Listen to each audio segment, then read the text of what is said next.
Մարտի 25-ին Գեղարքունիքի մարզի ընդհանուր իրավասության առաջինատյանի դատարանի դատավոր Արտավազդ Կարապետյանի վճռով ցմահ ազատազրկման է դատապարտվել Գեղարքունիքի մարզի բնակիչ Արմեն Օհաննիսովը։ Ինչպես հայտնում է ֆոտոլրագրող Գագիկ Շամշյանը, վերջինիս նկատմամբ քրեական հետապնդում էր հարուցվել Հայաստանի Հանրապետության քրեական օրենսգրքի 155-րդ հոդվածի 2-րդ մասի 3-րդ, 5-րդ, 9-րդ կետերով, քանի որ նա 2025 թվականի հոկտեմբերի 27-ին սպանել էր 2022 թվականի մարտի 23-ին ծնված անչափահաս տղա երեխային, նրան ապօրինաբար կյանքից զրկելու դիտավորությամբ։ Գեղարքունիքի մարզի Ճամբարակ խոշորացված համայնքի Ծափաթաղ բնակավայրին հարակից դաշտամիջյան հատվածում նա ձեռքով կոկորդից սեղմելու եղանակով սպանել էր երեխային, իսկ հետո մարմինը դաշտամիջյան տարբեր հատվածներում թաքցնելուց հետո տեղափոխել Ճամբարակ խոշորացված համայնքի Ջիլ բնակավայր տանող ճանապարհին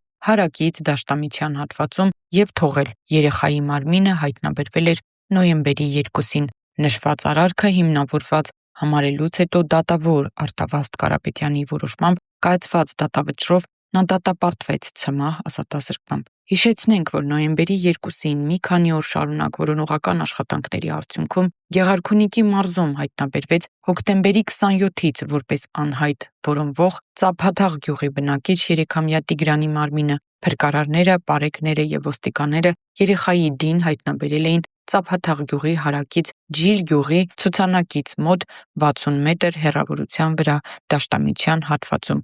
Նրա հայրը սպանել էր դաշտամիջյան հատվածում։